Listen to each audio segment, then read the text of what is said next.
Had I known that Republique would take 4 years, a team that would eventually grow to about 35 people, and $6 million, I don't think I would have even started.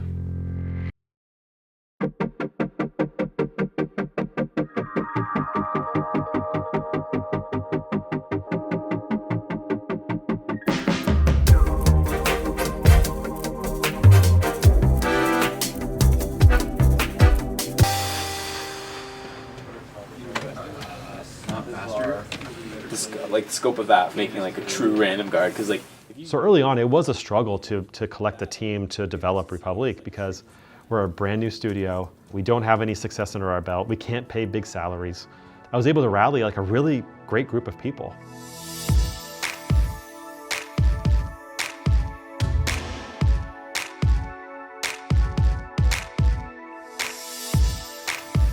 Friend of a friend was like, I heard of this company and they just launched this like successful Kickstarter and you should check it out, and they're looking for an animator.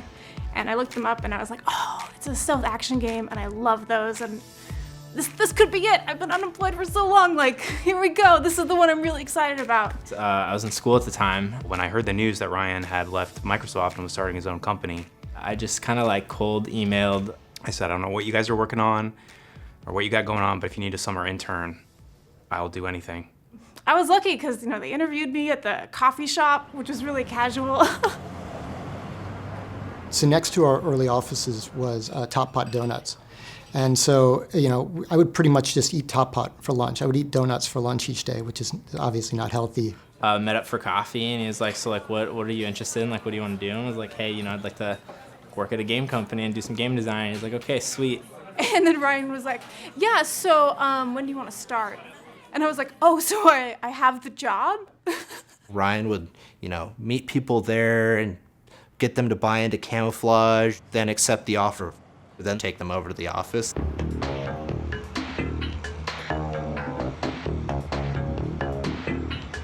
Our office was a dilapidated old bank building. So, yeah, this is Camouflaj. We've got some really cheap rent. It's just like a nice open space where we can get a lot of work done. The ceilings had caved in. Not very clean.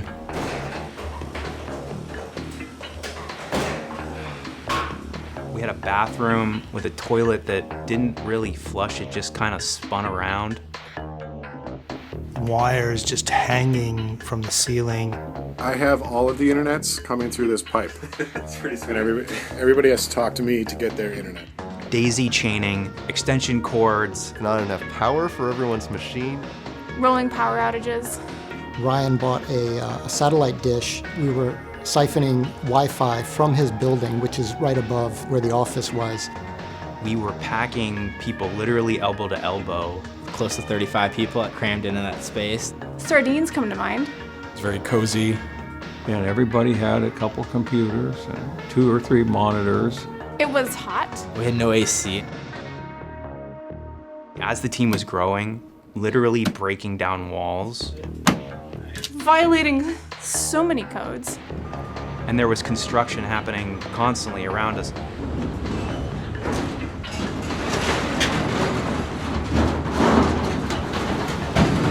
Desk would just start vibrating for like 2 hours. Our office rent per month was about $800. I guess you get what you pay for.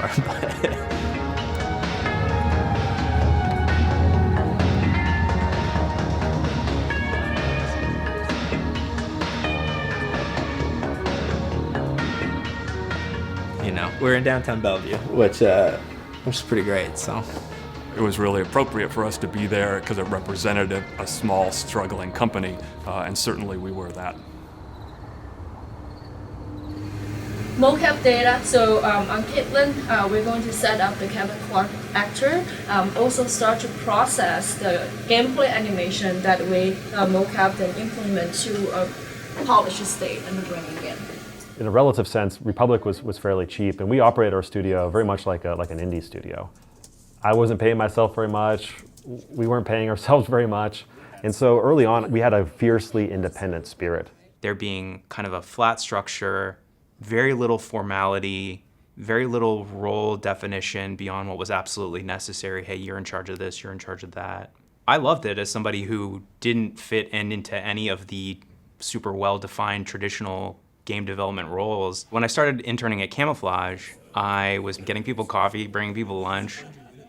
We had 2 people starting on Monday and we need desks. Running IKEA and buying like the cheapest desk possible. Pete Boss, we got a full house. Yo. So if we had another 8 inches about here. Move his space. Jeremy's going to need to be able to move back. So I'm thinking 4 feet wide. I don't think that's 4 feet right here. I was like trying to help run meetings. So we have the switch, and then we have like the numbered cubes that count down to like.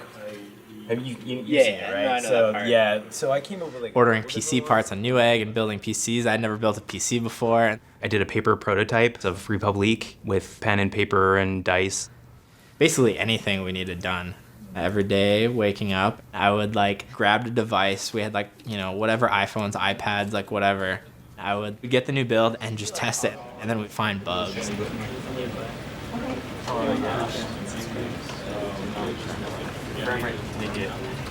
I had just come on to the project. We had one cinematic that was finished that they had used for the Kickstarter, and I was going to my first mocap shoot with these actors.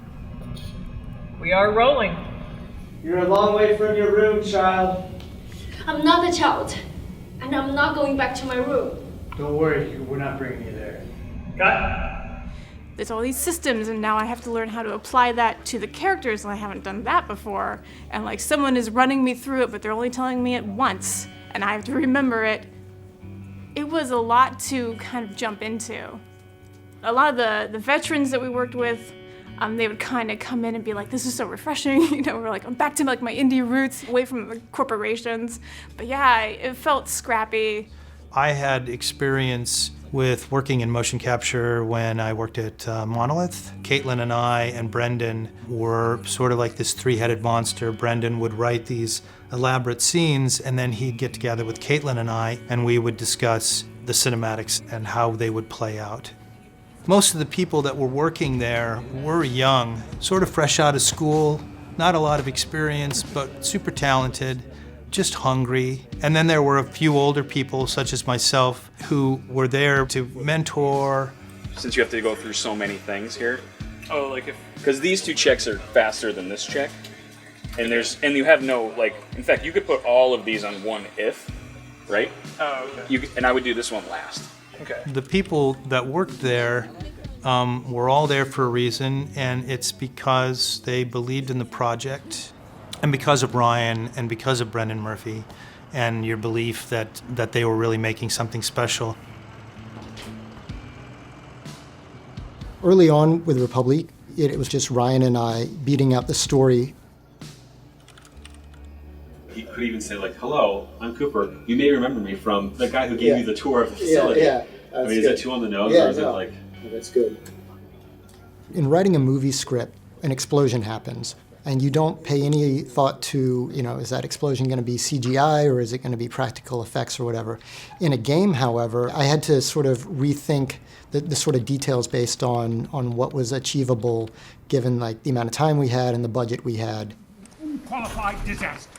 And on the eve of the arrival, no less. Everything is fine, sir. Fine? There's this moment where we meet the villain for the first time, the Overseer, and he was going to have this kind of grand entrance where he's going to like walk into his office by like pushing open these French doors. And then I was told, well, we can't animate hinges on a door. We don't have the budget for that right now. So the doors need to be like Star Trek doors, like shoo, shoo. The storytellers of a game are actually not the writers, I believe. I think the storytellers of a game are the designers. We wanted Hope to feel like she was alive. The thing we were trying to simulate was you as this person who can see her through all of these security cameras, telling her what to do and where to go. Touch somewhere on the screen, and we're simulating that. Look at today's build. Last night we took a look and just so much improvement get in. I was very impressed, and I remember Greg was saying, "I want to take this to show my family now," right? So I feel like it's kind of a tipping point that we finally reached, that people start to see how good the game can look. Cool. So we gonna play? Let's do it. I want to say early development days of Republique, I thought that we could make the whole game for somewhere between like $1 to $2 million, which was a lot of money. I knew that we're going to need to get some help. But yeah, at the end of the day, it ended up coming about 3 or 4 times that.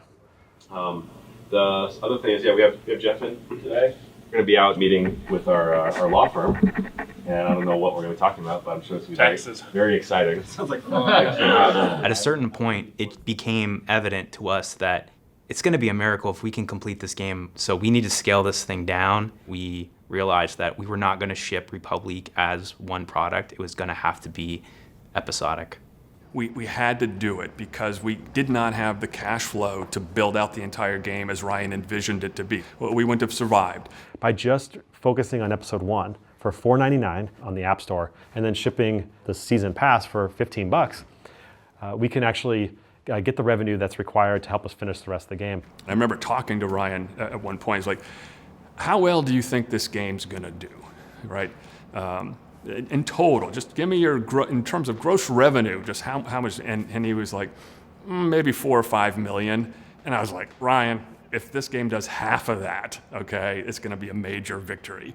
But I had an interesting conversation with Bernice this morning about that, where I agree with her that, there's this danger if we keep working on the demo, like the game's not gonna get done. When we were missing our production deadlines, that it was taking us longer and longer to make the game. And the truth is, if Robert Payton hadn't come in, Ryan's dad, the company wouldn't have lasted a year. That's the biggest ask I have for you guys, is to be thinking about the clarity of the operation. Because I think if we're all clear on the same page, I have a high degree of confidence we have the right people in the room to deliver. Right? And then the pressure will come for us to make sure we can actually finish the game next year on time. So I think if you guys can deliver by year end and by GDC, I think we can deliver to the fans the game that we promised. The vibe in the studio was a mix of excitement and joy, and the stresses that come along with having a startup. You lie? He also doesn't There was really an amazing sense of camaraderie, and we're all pushing late, pushing nights, just watching this thing that we've been working on so hard come together. It was really exciting, actually. The thing I remember very vividly is the night we finally uploaded it to Apple. We are cutting everything and anything that is using any tiny bit of our internet. Why are we doing that? So that we can leave here before sunrise. Push the button. So application. Wait, what time is it? What date is it? It's 4:53 a.m. on November. What is it? Thanksgiving. Is this 27th? 28th now. 28th now. Thanksgiving. I'm gonna click this thing called submit. We're so tired. We don't even know what this does, but we're hoping it goes somewhere cool. So based on our internet speed, what's the estimated time that it's going to hit the Apple servers? Maybe 2 hours. It could not like I've ever shipped an iOS app before. We had all this build-up and excitement to finally kind of cross the finish line. So, you guys ready? 5, 4, 3, 2, 1. Camouflaj! Incredibly pathetic upload speeds. Speech! It's been 750 some odd days since we started, and I just feel like we're just getting started, right? This is episode 1, and I'm really proud of what we submitted. I really appreciate everybody's hard work. It's been a really fun journey so far, and the game's crazy. I don't know what we're trying to do on these devices, and it's I hope that this is just the first of many really unique, kind of daring, risky, innovative kinds of projects that we do as a team. So, thanks, guys. Thank you. Camouflaj!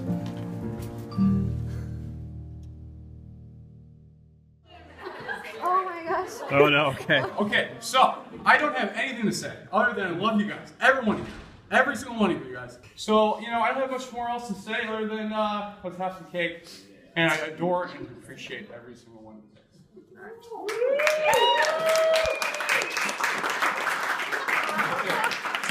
I'm not doing more than that. We think they know. It's pretty cool, yeah. People are probably playing the game right now. People from around the world. It's crazy. Republique really didn't come together as a game, I think, until the last 3 months of development. It was not a fun game until like 3 months before we released episode 1. So when we put out episode 1 and it was met with a really warm, critical reception, like I was over the moon. We were welcomed to this global feature across iPad, iPhone, across the world the week before Christmas. Friends that barely even know I work in video games came up to me and they said, "Hey, I read about it like in the New York Times. I know about your game." Yeah, I know, I made that. For the next 2 weeks, you're gonna see it every time you open your iPhone in the App Store. It's like right there. And that was the holiday season where premium games took a backseat to free-to-play. Commercially, you know, it wasn't the success that I think that we hoped for. If we had released Republique episode 1 like 6 months before or a year before, I think it would have been more of a commercial success. And so sure enough, we're just realizing now, okay, we're not gonna make as much money as we thought we were gonna do. We have far less budget to make episode 2. And in order to stay alive as a business, sure, it took us 2 years plus to make episode 1. We have 4 months to make episode 2. And so what we ended up doing was we dusted off our vertical slice. And there's another direction. We had episode 2 pretty far along, but we ended up kind of like kind of broke a lot of bones and reset them in terms of kind of story and the progression and what you were doing and like puzzles and stuff that weren't really there the first time around. Episode 2 was crazy. We did not get to go to motion capture. So all the cinematics were hand-authored from old mocap shoots, which I actually learned really quickly how to take all of the mocap data we did in episode 1 into Motion Builder and chop, and reconfigure it into new cinematics for episode 2. It was that fast of a turnaround.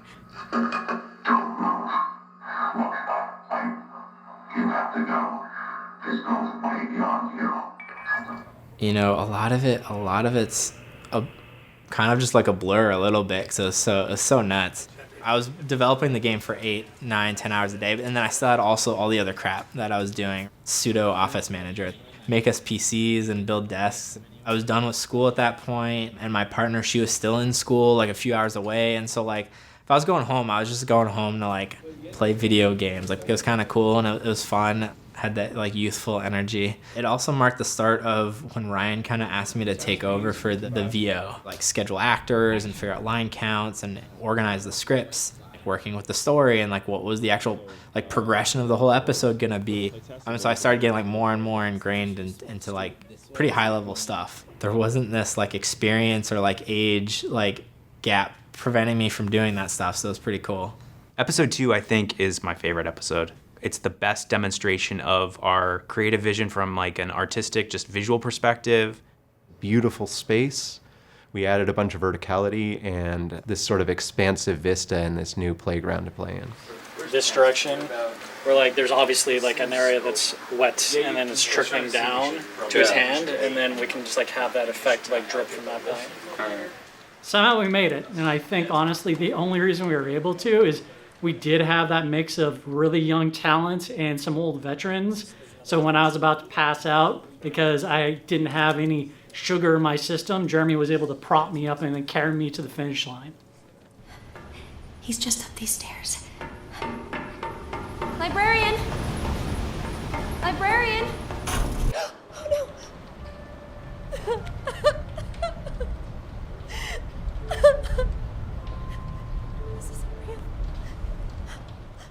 I think the character performances are fantastic. I think the story moments are fantastic. As a slice of Republique, I think it's the very best.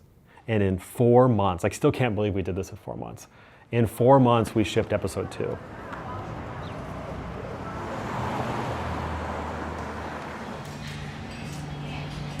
Okay. All right, guys. Have fun.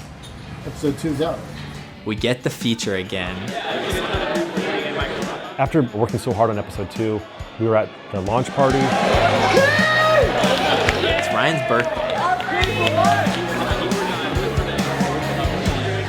On my iPhone, checking out episode 2, which has just gone live. Zendesk just being full of people saying, I can't download episode 2, like it crashes, it like won't download, it's stuck at this %. What the hell is going on? This was a terrible moment. One of our programmers, bless his heart, typed in, did not copy paste, typed in the URL that linked to episode 2.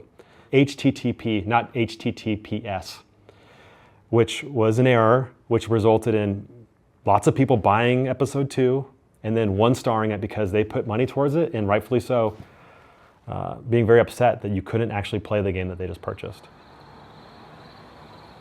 That's when it really became an issue of cash flow. I had told Ryan, it's like, this is never about profitability at this point, it's all about cash flow management. It doesn't matter if we're making money, we just actually need money so we can keep paying the bills. And so that got increasingly difficult. We have to get out of here. By the time we got to episode 3, I think we realized that Republic was never going to make enough money on iOS and Android to sustain the business and to get us all the way to the 5th and final episode. But we're also hearing from friends and advisors throughout the industry that, Ryan, Steam is blowing up. And let's just do more than a simple port. Let's upgrade the game's engine from Unity 4 to Unity 5 and make this a really exciting visual experience for PC and Mac players.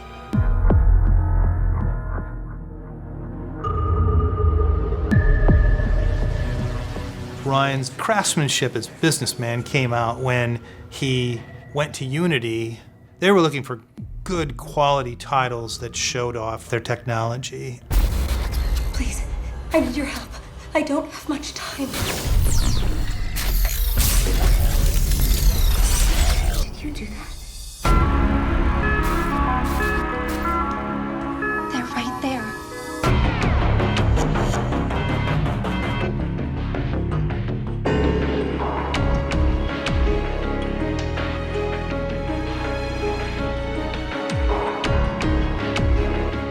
And so the more and more we were improving our game, the better it made Unity look. And so it was just a beautiful relationship that was based, I think, on mutual dependence to some degree.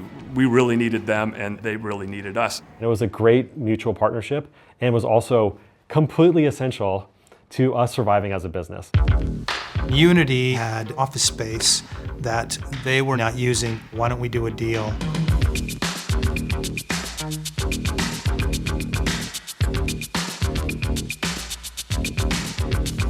We had, Unity engineers, Unity artists, Unity animators that we could always go and just talk to.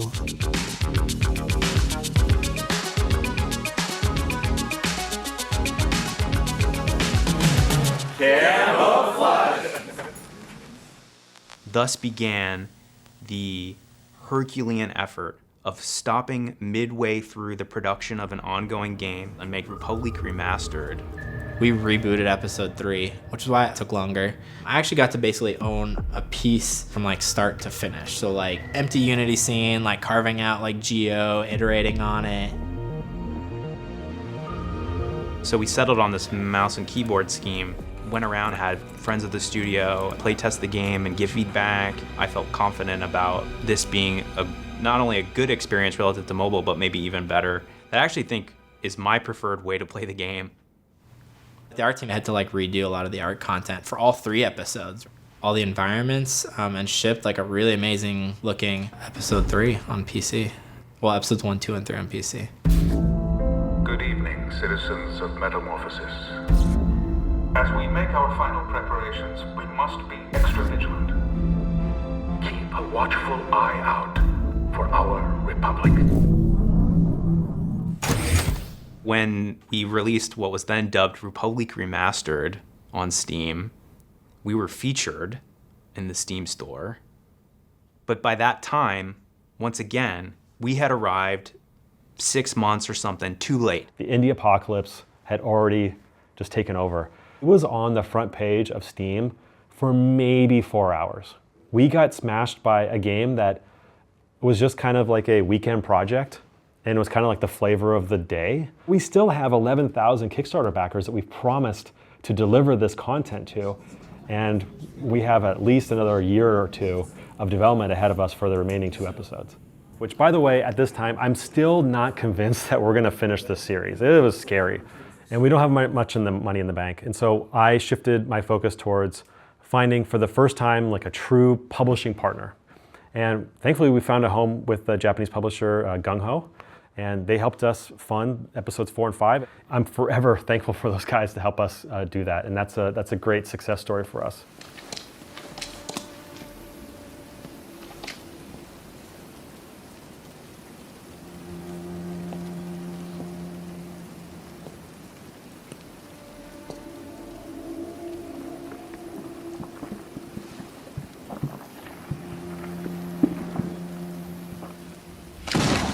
Episode 4 kind of aligns with this sort of, dark night of the soul of 3-act structure.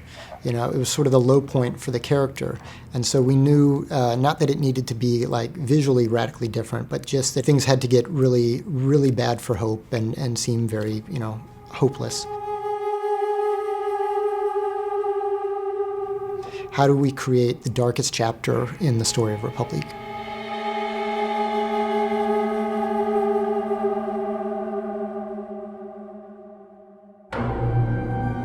It'll be the episode where you either like love it or hate it. We kind of threw out the book a little bit on what the moment-to-moment gameplay was and a little bit what the story was, and like really just kind of threw a curveball for like basically the whole episode.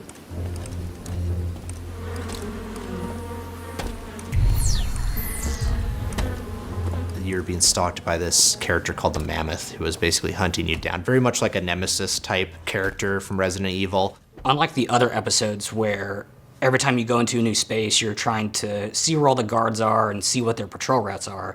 You don't really know that at all because the Mammoth can come in and out of a space almost anywhere.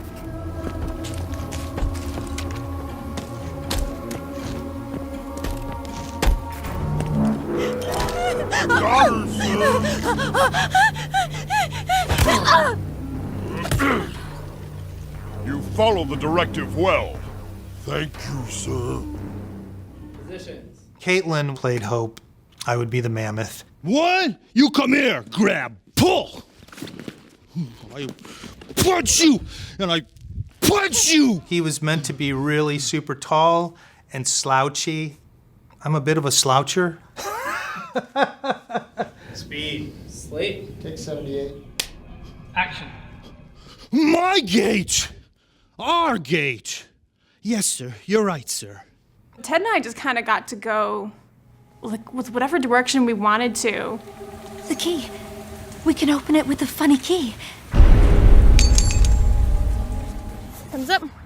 The key. We can open it with the funny key. Down.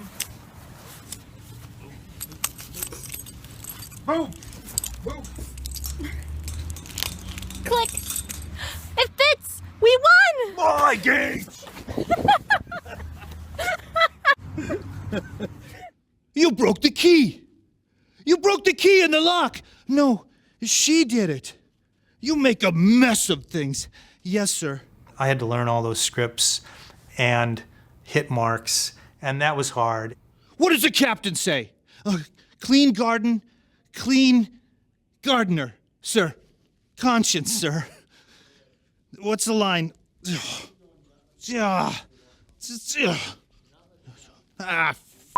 I can't remember it. Pick this up. Yes, sir. Pick this up now. You know what the captain says. Clean garden, clean conscience, sir. It's such a contrast to the guards just like, okay, back to your cell or whatever. By the time you hit episode 4, you've gone through the kind of normal gameplay loop a lot. And we wanted to kind of mix it up so that when you get into episode 5, you feel like refreshed on the gameplay.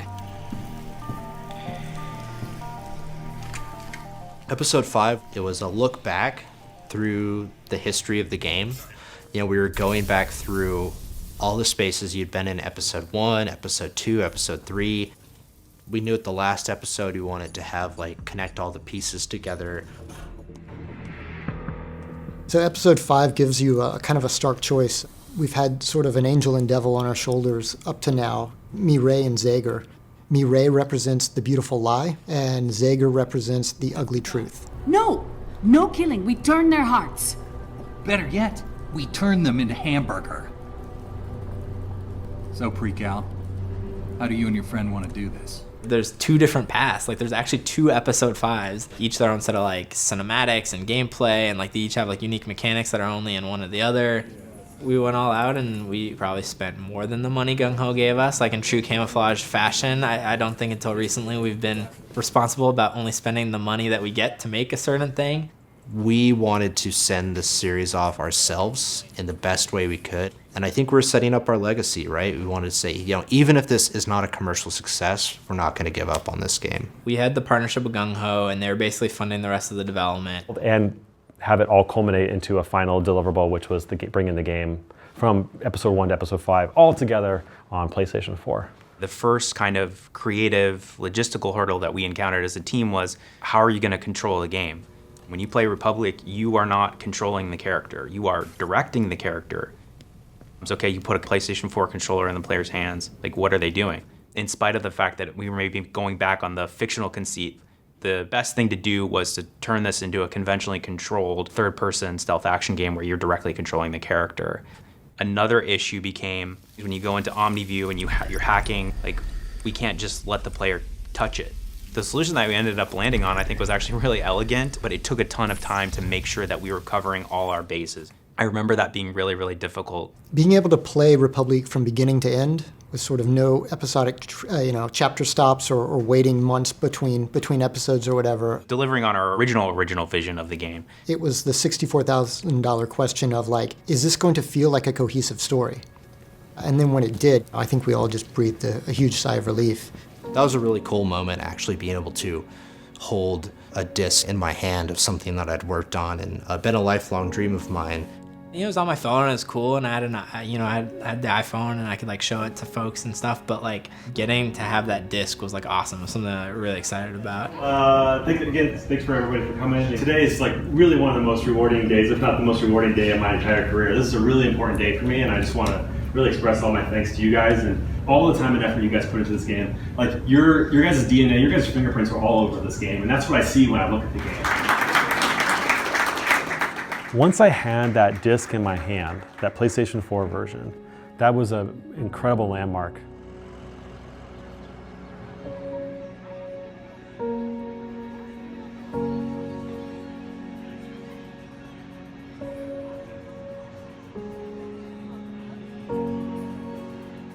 Not only for our staff, not only for their families, it's not only for me, but also for these Kickstarter backers that put all this money into the project back in 2012. I knew that I could carry that to all sorts of office spaces around the world at publishers or platforms and say, we're a real game studio and we can make real games.